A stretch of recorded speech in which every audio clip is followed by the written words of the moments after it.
So next thing we're gonna check over all the lights, the clearance lights up top, and all the lights in the hood. You gotta make sure your brights and your dims work, your blinkers work, and your outside marker lights work. Your clearance lights are all amber color and they're all working. Check the same thing on the other side. All your marker lights, your turn signal, your dims and brights. And then you want to check over your grill and all your hood components. Make sure the emblem ain't loose or the grill ain't loose or damaged or broken. Make sure your mirrors aren't loose, which they kind of are on this side. They're not damaged or broken. And check both of them. No damage or broken. Make sure your bumper's on there well, not damaged or broken.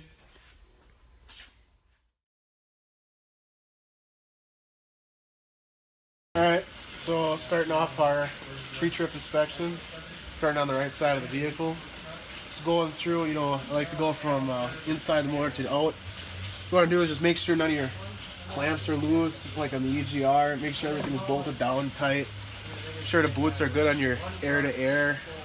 Sure the turbo is not leaking any oil anywhere. Again, all the boots and clamps on each side. Make sure your shock's good. Your brake chambers are nice tight. The U-bolts are tight. Coming around to the other side, starting from middle to out. You got your air cleaner, make sure that's tight and secure. Make sure nothing's cracked, bent, or broke. Fuse box, make sure you ain't got no broken fuse or blown fuses. It's secure. Boots on the air-to-air, make sure it's all tight. Belt on your alternator, pulleys and whatnot, no more than 3/4 of an inch play. Make sure there's no leaks or anything on the motor, no oil, no diesel fuel. You have your air compressor, this one is gear driven. Make sure not cracked, bent, or broke. Power steering, make sure that's not broke or whatnot. Got your power steering fluid reservoir. Make sure that's not leaking. Got fuel filter. Make sure that's not leaking what. First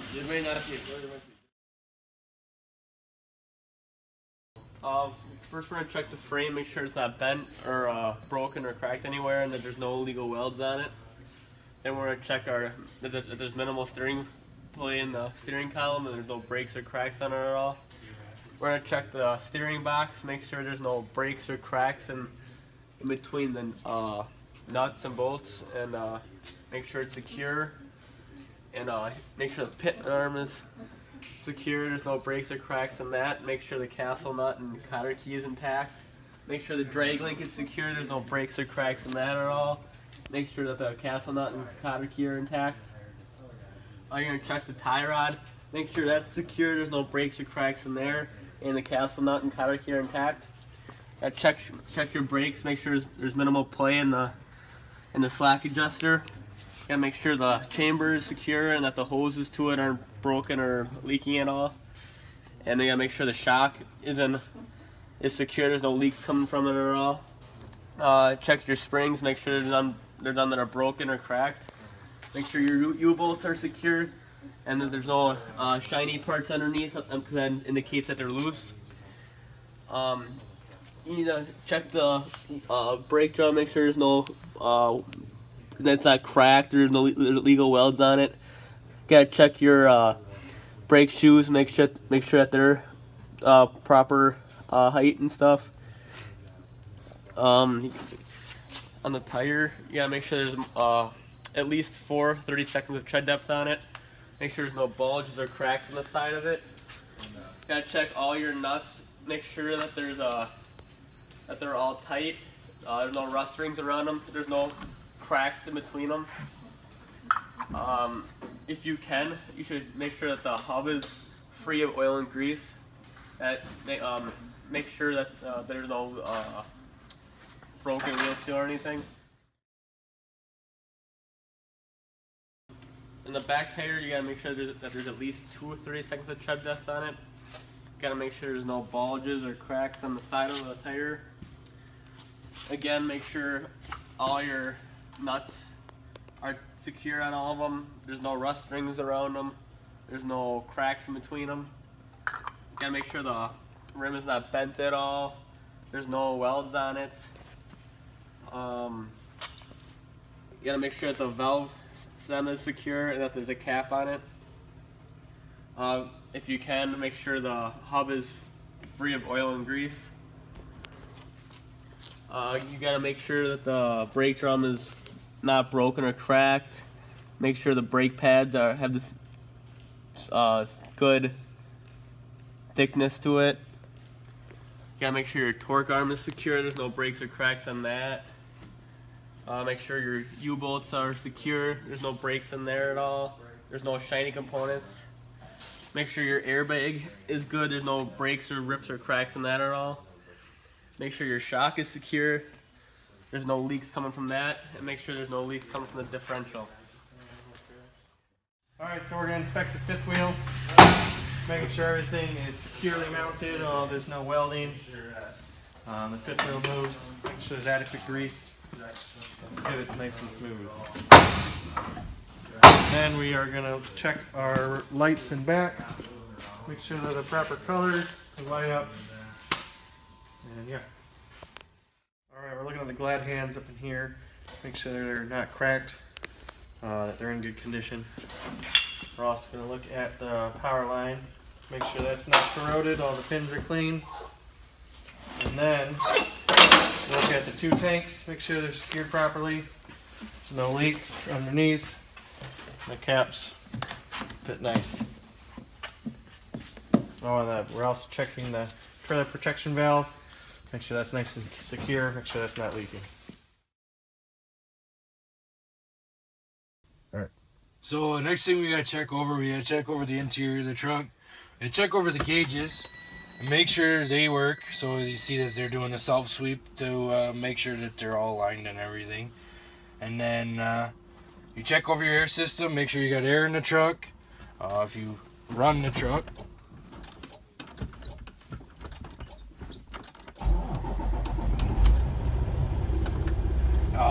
it shows that you got oil pressure, you got your RPMs reading, your miles per hour. Well, it's not gonna be reading right now because we're parked, but and then you got your you got your trans temp and then your water temp, which will get higher as the warmer the truck gets or the transmission gets.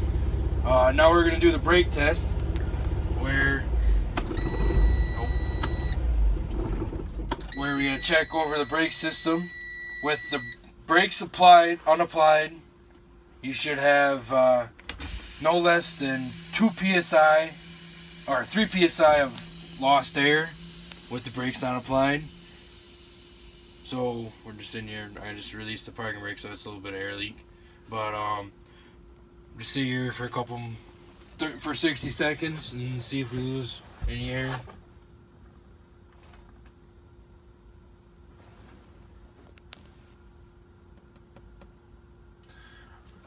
So the next thing we're gonna do is we're gonna do the applied brake test, where you hold down the brake and you wait a minute and you see how much air you lose. You shouldn't lose over 4 psi with the brakes applied. Stop that for. Oh no, just keep going. And if you see we haven't lost much, the next thing you do is you gotta check it to make sure your low air warning comes on. And you just press the brake a couple times, and now it says up on the dash, it says brake air. So it's saying that you're below the rated limit, which is usually about 60 psi on most trucks. And then you gotta make sure that your MV3 valve is working. So your parking brake should apply at 20 psi or less. So you let down more air.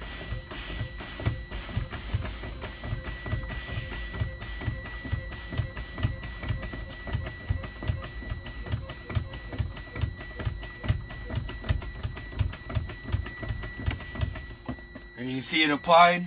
So that means everything's working. So your MV3 valve's working and your low air system's working. So on this truck, I would say everything would pass.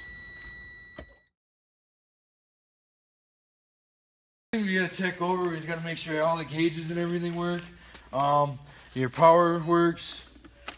So we got a little battery power there, and then you got your air system right here, and make sure it drives.